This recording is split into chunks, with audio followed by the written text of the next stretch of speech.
Baik, Assalamualaikum warahmatullahi wabarakatuh. Good morning, everyone. The Honorable Mr. Adenur Rahim as course Siswa lecture and all of the audience. Today, we would like to present our group discussion about Siswa and consumption behavior. Next.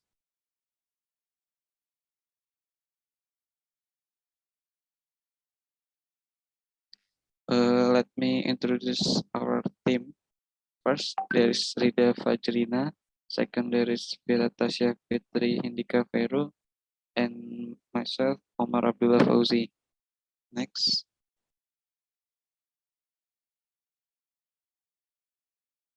The material, table of content, our group discussion. First, ZSWAP and Muslim consumers. Second is ZSWAP correlation in consuming. Third, ZSWAP as a consumption control instrument. Fourth, SGD consumption case of Al Jadid Islamic boarding school student. Next.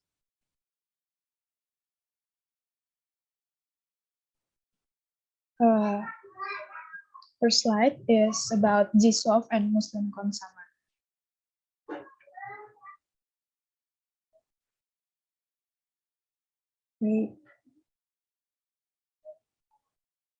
Okay. In this slide, I will explain about ZSWAP. First, zakat. Zakat is an obligation of Muslim who fulfill the zakat requirement to give a certain amount of their wealth to the rightful recipient or asnaf, which have been determined in Quran. Second is about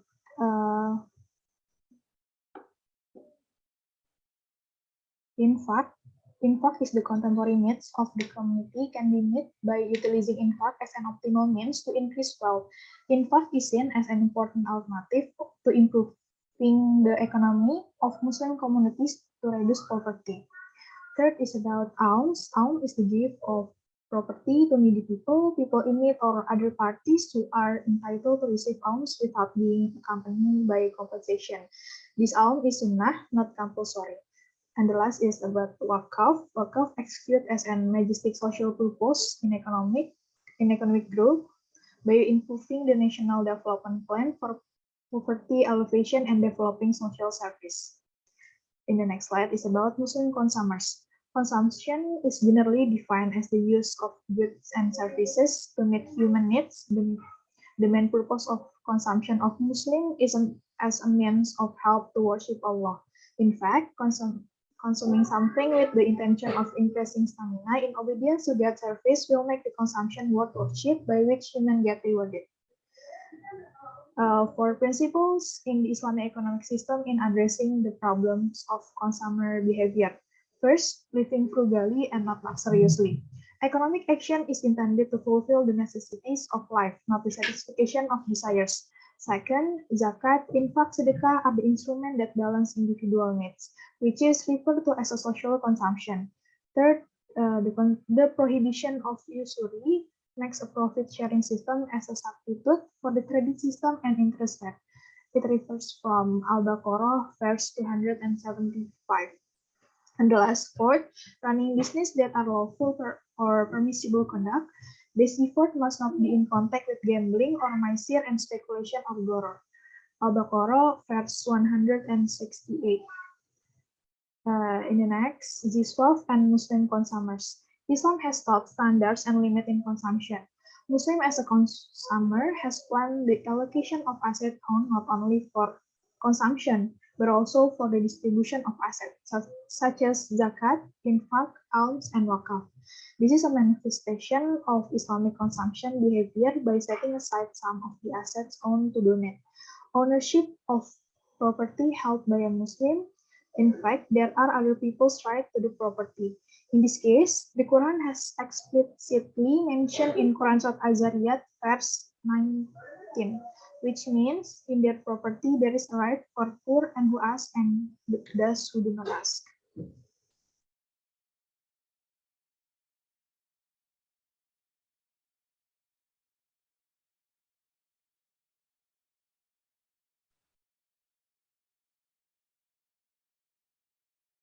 Okay.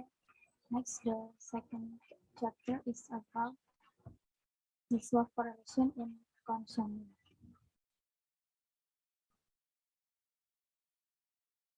As it said before, the swap or zakat, in fact, sadaqah and wakaf, is one of the instruments of Islamic economics, which is a form of Muslim obedience to Allah Subhanahu wa Ta'ala and also an obligation as Muslim to do good to others.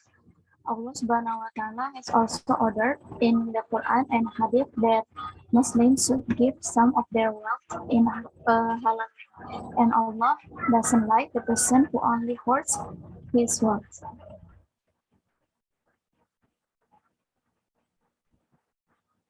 Muslim consumers should not follow a consumption style that follow his desire, which consumption style that is very excessive and luxurious.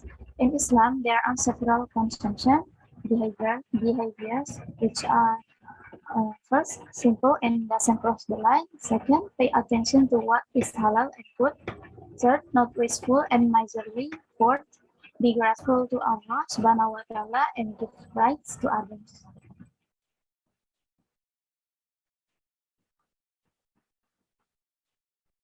Therefore, Islam teaches us to be more rational in consumption. The point is that a person doesn't only think about personal interests and fulfill his worldly desires, but you must always remember the welfare of fellow Muslims by setting aside some of their wealth to be used in the way of Allah Subhanahu wa Ta'ala, like this one, by giving their wealth to those in need. The existence of the Ziswap institution can help reduce poverty. And in addition, as property owners, the existence of this wealth makes our assets holy and kept away from consumption. Behaviors that are prohibited by Allah Subhanahu wa Ta'ala, such as being excessive, wasteful, and miserly. Islam also encourages us to always think about the future instead of wasting wealth on things that are not important. And don't forget to be grateful for the blessing of wealth given by Allah Subhanahu wa Ta'ala, because it's all just a God given and not everlasting.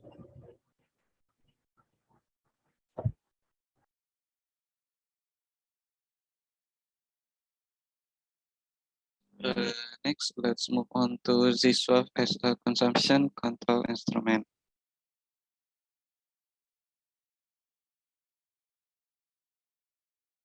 Islam offers unique insight on how Muslims need to acquire, evaluate, use, and dispose of things or services in Quran.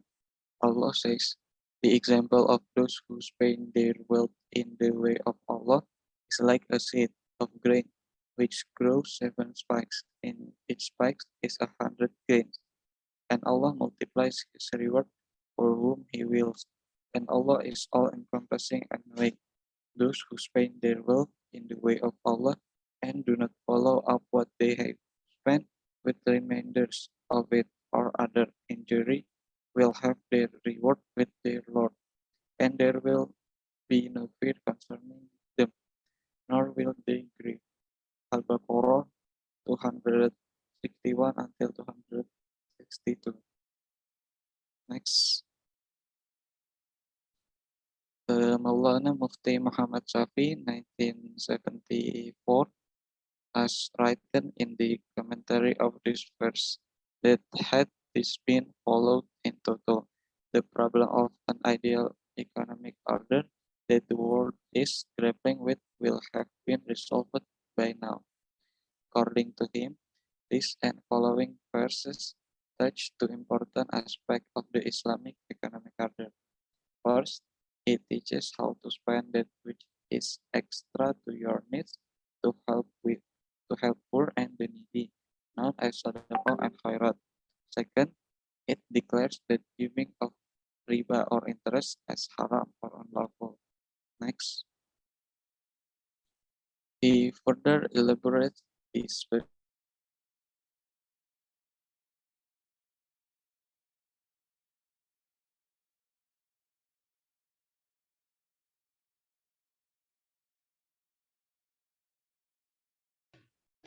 I'll further elaborate this first by pointing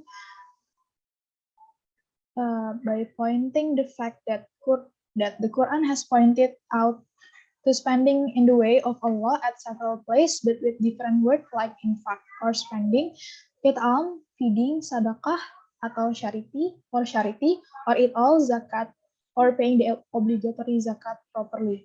A careful look at this Quranic word and the way they have been used show that the word infak, it'am, and sodako are generally and such as incorporate all sort of charitability spending that alms to seek the good pleasure of Allah.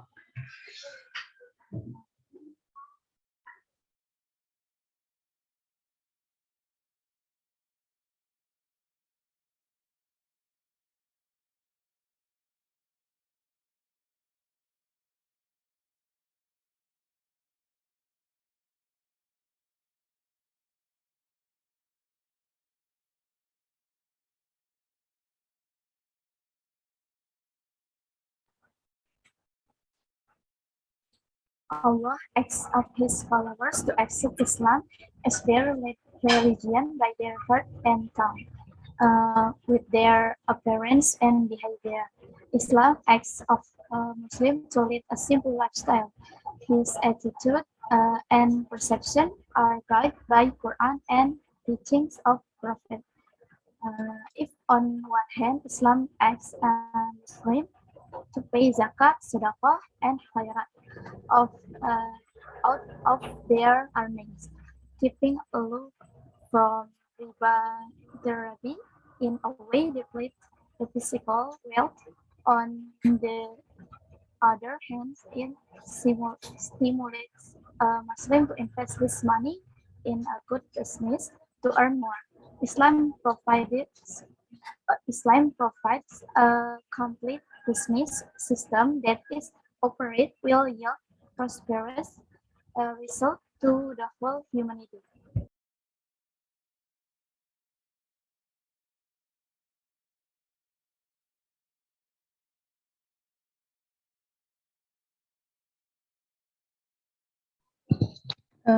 In the next, about STD consumption cases of Al-Jadid Islamic boarding school students.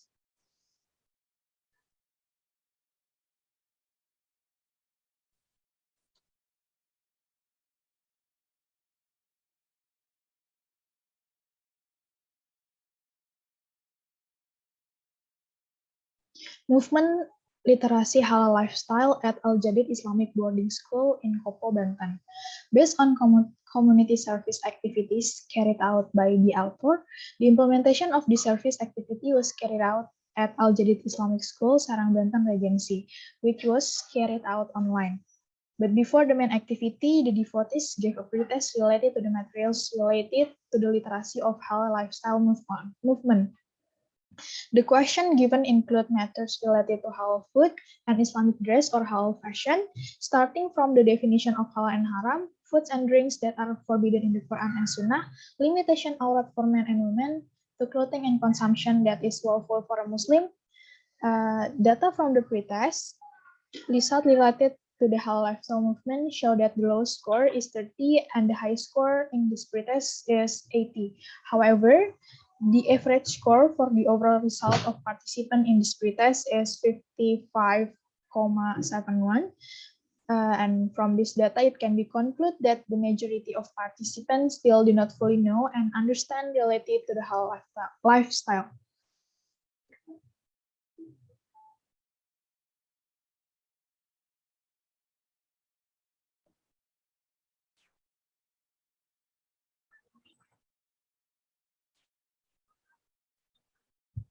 Furthermore, in the core activity, the author provides information related to the literacy of the halal lifestyle movement in the form of a webinar to the participants.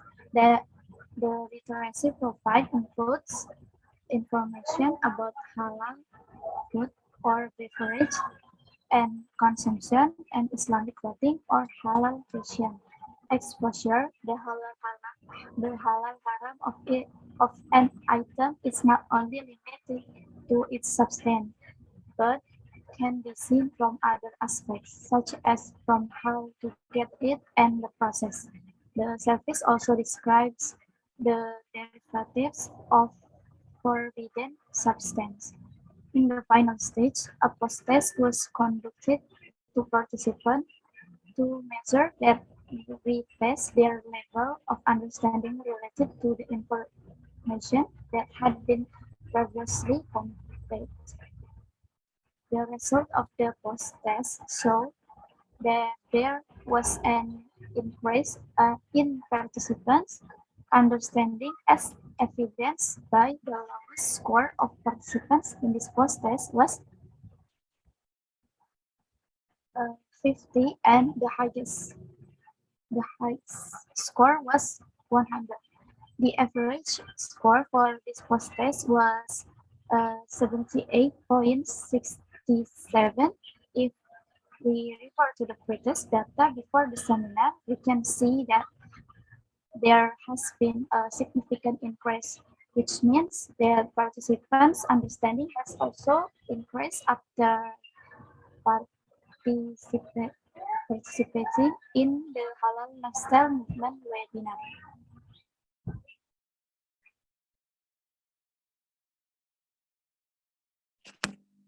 Yes, after explaining by our speakers, we can conclude that Islam wants a Muslim consumer to buy things based on the value of things.